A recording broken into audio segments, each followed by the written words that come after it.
Hi, everyone. My name is Michelle Blackwood. Welcome to another live. I'm so excited that you're here today to join me. Welcome, welcome, and thank you. Today, I am going to make an easy recipe, and it is garlic with broccoli sauce. Easy recipe. I'm not going to use any oil, and be sure to share this live. And let's get started. So, for this recipe, broccoli, at this time of the year, it's still cool in many parts of the country here in USA. And a lot of people are growing broccoli in their garden. And I grew mine, but now it's too warm here in Florida. So my broccoli, they've already bolted. However, if you're in a cooler part of the country and you want to make this recipe, it's even better because you're growing it organically and, more, especially if you're growing it organically without any chemicals or anything. Broccoli is very, very nutritious. It's high in vitamins and minerals and antioxidants. And antioxidants are great for counteracting free radical and preventing free radical damage to our cells. And many of the free radical damages may lead to many chronic illnesses, cancer, heart disease, diabetes, and so on and so forth. So, broccoli has a lot of antioxidants, guys. And so, you want to consume broccoli a lot. It is from the cruciferous family, like cabbage and kale and Brussels sprouts. They're all from the same collard greens as well. They're all from the same family, and they are just a powerhouse, full with nutrients, superfood, I would call them. Great, great, great, especially for people who have issues like cancer and any of those chronic diseases. Just amazing. The broccoli is high in vitamin C. It has, a good source of vitamin C, and that prevents inflammation in the body and boosts the immune system, especially for those, during the time they're suffering from viruses and everything like that. Broccoli is just great for boosting the immune system. And also, broccoli has calcium, and we know calcium works with collagen to straighten our bones, and even it has vitamin K. And vitamin K, they found that vitamin K is great. It's a coagulant. It helps the blood to coagulate, and so vitamin K is good. They found that for people who have low vitamin K levels, that they suffer from osteoporosis. So it also helps with the bone. And what else we've talked about? So it also has iron, calcium, vitamin C, I mentioned before, and there's some potassium in it, so it's good for the heart. It also is high in fiber. It's low calorie food. So for those of you like myself who are on a weight loss journey, broccoli is great because it's high in fiber, so it's good for your bowels and it keeps you feeling full longer. For those who have blood sugar issues, whether it's type 1 or type 2 diabetes, broccoli is actually great because not only because of the fiber that it contains, it will help the body handle blood sugar, and that you won't have that spike in blood sugar levels as you would normally if you're not eating high fiber food. So this is just an all-round vegetable for you to include. So how I'm going to prepare it, I like to use the entire broccoli. I even cook the leaves of the broccoli. I basically love broccoli leaves. So if you didn't know the leaves, especially when you grow your own broccoli, you can saute the leaves. You can use them just the same place where you use any other green leafy vegetables. Use your broccoli leaves instead. I like to also use the stem, and I wash these. So all I'll do is I'll cut, remove the ends, I'll just remove the ends. And for the stem, I like to peel them because sometimes they're a little bit, so fibrous or harder. So I like to peel the stems. Sometimes they're soft enough, they don't need peeling. Depends on how old your broccoli is, how long it was in the garden. So is that on? You good? And so I like to just go ahead and I'll peel the stems. And there we go, peeling. Peeling the stem. And then we're just gonna go ahead and I like to just chop the stems off because I don't want to throw out all that. That's a lot of nutrients right there, lots of fiber, and like I said, antioxidants. And you can just cut all the way down and then you can finish off by separating the florets. Easy peasy, and just separate the florets. So sometimes I just cut all the way down. All right. And let me get this going. All righty. And I'm not going to use any oil today, so I'm going to show you how I prepare it without any oil at all. All right. So we got that. That's ready. Okay. Let's see. What I'm going to do is I'm going to use water. I'm going to start with some water. And I'm going to add my garlic because we're making a garlic sauce. So I'm using fresh cloves of garlic. And because garlic is so good, anti-inflammatory as well, and good for the circulation. So I'm going to add freshly pressed garlic. Just cut it up a little bit. Too big. This garlic. So that they can fit in my garlic press. Okay. All right. Let's see.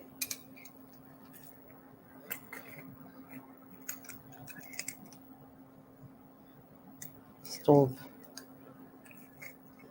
Okay, so adding me some garlic so it can have a lot of flavor. I want all that garlic flavor. And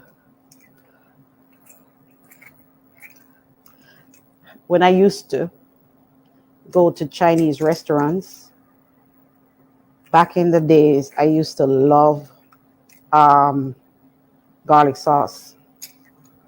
But now I make it from home.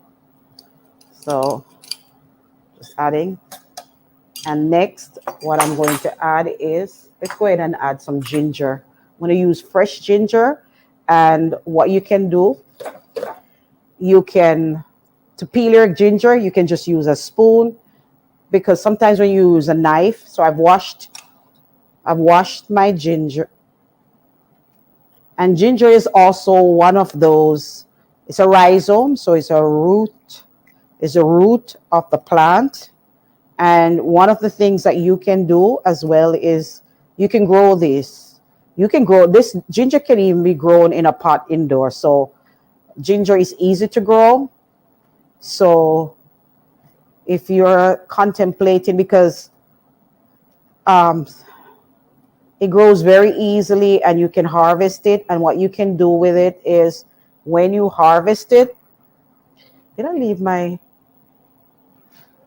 when you harvest it, I'm going to get my grater. I didn't bring, it's right here.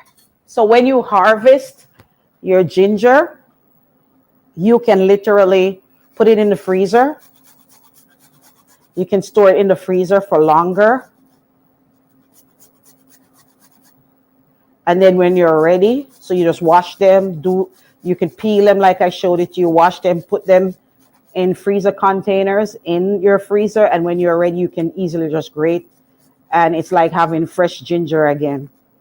So I'm just grating ginger because I love that ginger flavor.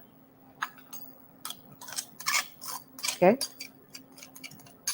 All right. So smelling so good, guys. That all that ginger and the garlic combination smells real good.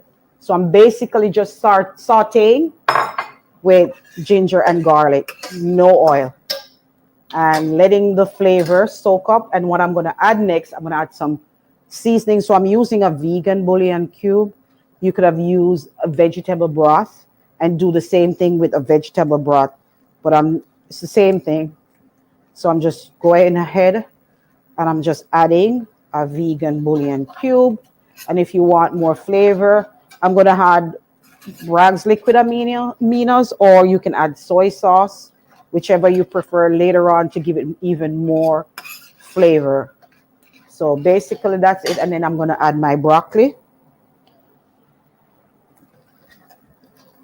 I'm adding broccoli.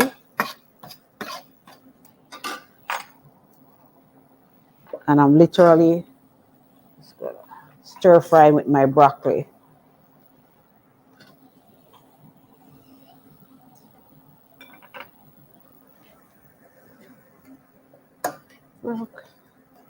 Alrighty.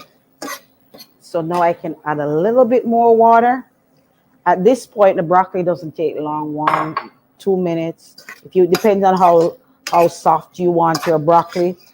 You can literally cover your broccoli to steam it then, or you can go ahead and keep stir frying it like so.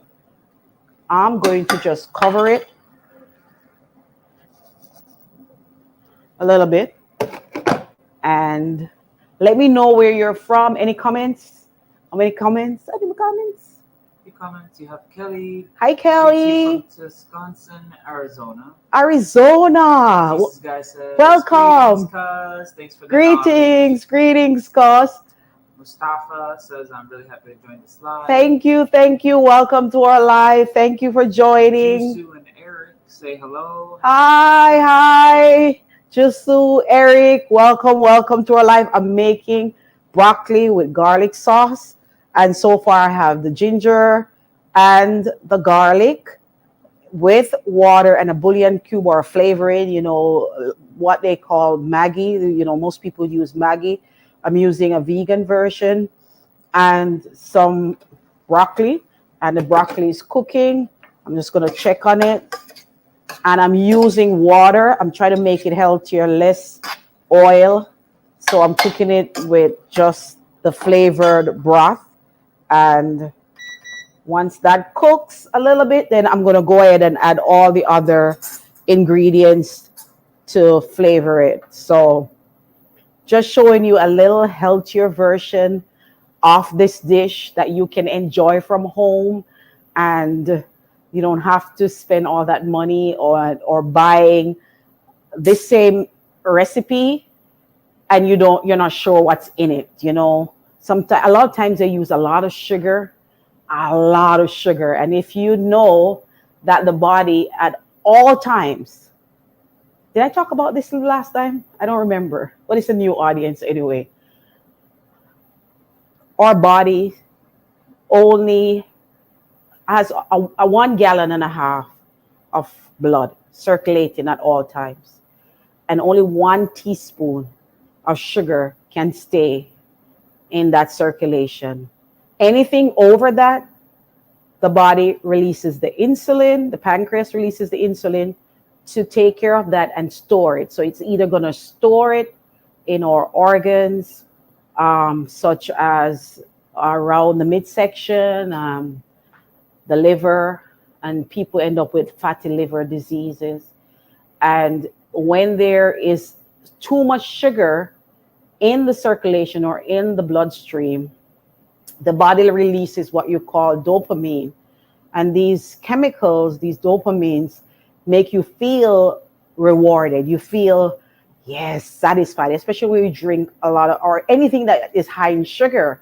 However, shortly after that, the body releases another hormone, and that hormone is going to cause your body to really crash, literally crash. And so you feel down. In Jamaica, did we used to say that there I learned that niggeritis set in and you feel lousy, it's a low. And if you consistently having you're having your body going high, low, it's not good for your pancreas. The pancreas can eventually become overworked, or what they call it, it's not taking care of that sugar that's in the blood, and you end up having insulin resistance. And so what you need to do is always increase your insulin sensitivity, and it's by doing that is eating less sugar, higher fiber food like your broccoli, your vegetables. It's looking pretty good. It's almost ready. And because that's why people end up with diabetes, just too much sugar. The body only needs a teaspoon at one time. So by the time, if you think about and add up all day long, how much sugar that you have consumed, you'll be amazed that some people are drinking just so much sugar in a soda. They might end up drinking 9 teaspoons of sugar in one can of soda, 12 teaspoons sometimes. That little baby yogurt that people are consuming, that yogurt can sometimes contain 15 teaspoons of sugar. And sometimes we think that it's a health food, it's yogurt, it's good for you, it's good for your good bacteria. However, it is just so much sugar in it. And what we're trying to do is reduce the amount of sugar. I mean, the body sees sugar as sugar. So even though today I'm not going to use refined sugar, I'm going to use maple syrup, you still want to use that in moderation, just a little to get the sweet taste, but not over putting much sugar. And when you buy out, sometimes you eat out, you don't know. All the person sometimes care about is the food tastes good. The food tastes good is not about the amount. They're not thinking of necessarily your health. They're thinking about the fact that the food taste is going to have to taste good. So if they have to dump more sugar and if they have to dump more, salt or oil or this, whatever they have to do, at the end of the day, that's what they're thinking about. So now we have to take more control and become more aware of what we're taking in our bodies, because at the end of the day, our health is our wealth. Okay, so this is ready. And see, Ruben says, thank you for doing it live. Please make them more often. Oh, blessings. Jennifer Gibbs says, hi, Michelle. I have tried several of your recipes and I Oh, love Jennifer. them all. Thank you, Jennifer. One as well, watching from New York. New York in the house. Welcome. This is actually ready. So I'm going to move fast because it is actually just right. So what I said, I'm going to add the rest of the ingredients. So I'm going to add a little maple syrup. Watch me. That's a little. I'm going to add a little maple syrup, not a lot. I am going to add maybe a little onion powder, just giving it extra flavor. Don't even have to add these. It's okay. Well, this garlic powder is brand new. And let me see if it's brand new. I'm not going to open it. I need, because we already have garlic. So what I'm going to do is, for the sauce, because I'm making a sauce, I'm adding some non-GMO, non-genetically modified cornstarch and some water. You could probably add tapioca starch to a little arrowroot would work as well. And I'm adding that with water because I'm going to make the sauce. All right. There's some broccoli in it. All right. And all I'm going to do now is I'm going to add that. And that's my garlic sauce right there. I'm going to go ahead and add, if you want, a little, let's stir, because it's going to get thick. And I'm going to add a little Bragg's, or if you want to do soy sauce, it's up to you. A little. Hopefully I didn't add too much. And that is your broccoli with lots of garlic. I mean, garlic is so good. Great. If you eat 4 cloves of garlic a day, it's like you're having natural antibiotics. 4, if you can't eat them raw, like how I looks perfect. How I include, so you just want to cook it now until it's thickened. So that's it. Nice glazed look. And if you want to eat enough garlic, so it's 4 cloves a day. If you're sensitive to garlic, to raw garlic, some of the things I do is I add the garlic to my salad, and then all the other ingredients will neutralize that flavor, that potent flavor. So I will squeeze that when I make my salad on a daily basis.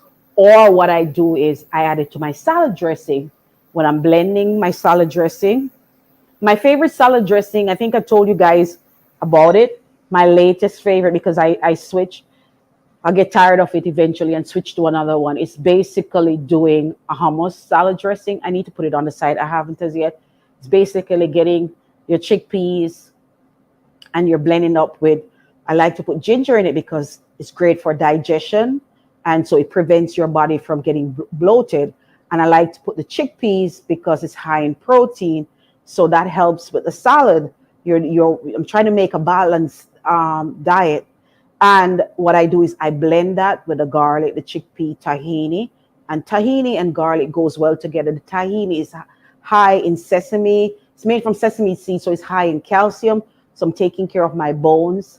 And then I'm blending that with the garlic, the onion. You might put a little onion in it, and lemon juice, salt. And I blend all that up and create my salad dressing. Then I get to use the garlic again, fresh. Another way is just to steam. If you're super, super sensitive to raw garlic, steam it. Just put the water in the pan with those 4 cloves of garlic and cook it. Another way I used to like to do is bake it. You bake the whole garlic bulb, tastes delicious. Then you can add it if you roast the whole garlic bulb. So that's another way that you could do it.